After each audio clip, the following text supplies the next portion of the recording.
In Defense of Zeraora. Not a title that'll help me beat the furry allegations, but luckily for me, they're all true. Zeraora was a Pokemon introduced in Ultra Sun and Ultra Moon.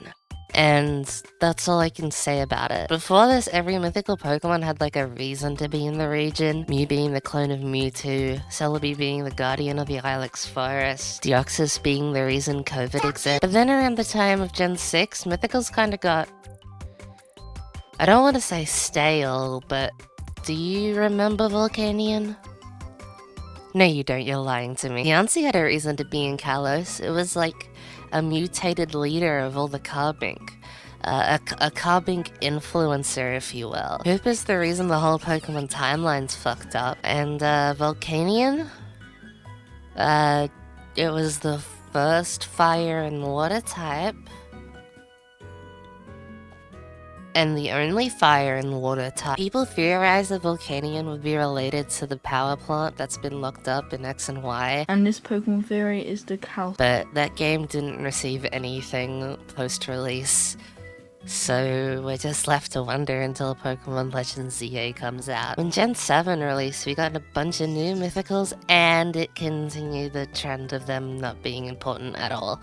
I just want to clarify, I know Magina exists, but it is a locked fucking reward for completing your entire Pokedex, something you would need it for anyway. So, the subject. Zeraora is an electric-type mythical Pokemon who should also be fighting type, but isn't because...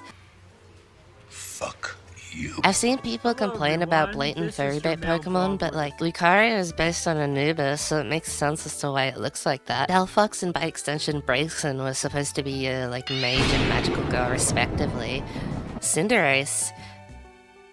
I'm sorry, I can't defend that. And Zeraora is... a really expensive fursuit. It seems to be based on a saber-toothed tiger, but Raikou would tell it to get off its fucking turf, no weenies allowed. There's like quite literally no lore related to this Pokemon. I don't think it even got its own movie, which is something almost every mythical Pokemon and Zoroark got. Like, it's in the Power of Us, but I think the scene of Pikachu speaking had more of an impact than its entire existence. Apparently, it's being hunted down by poachers, which, like, yeah, that's what they say they are. But I know what you fucking are. I think Zeraora had a bigger impact on the furries in the Pokemon community than it did its own series. But despite all that, I still think Zeraora is cool.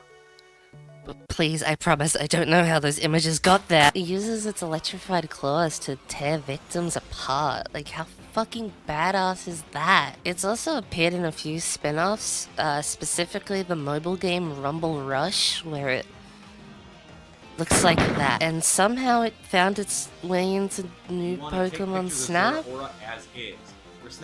This isn't a nature documentary anymore, this is a furry convention photo shoot. But if you thought I was like just here to make fun of it, yeah, you're right. I've always thought an event proper would give this thing some form of love, like having to stop it from draining the energy from the power plant on island, so like the entire island's electricity doesn't get stolen, and you get to catch it in some cool-ass battle with generic wild Pokemon music. But I'm not a game developer, so I can't make that happen, and I also don't know what special item you'd like need to get to activate the event, or who you would even have to talk to. All the trainers in that building just use the same generic NPC model, and I don't think you even have a reason to go there in the main story if my memory serves me correctly. So I guess that's it. Zeraora will just be known forever as your suspiciously rich friend's fursuit and nothing more. Will that stop me from liking it? No. Even if it stats me and it's banished to EU for all eternity.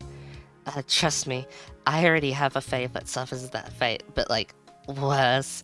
Imagine your whole competitive career being destroyed by some dumbass sword cat that does everything you do but better. Couldn't be me. Couldn't be me.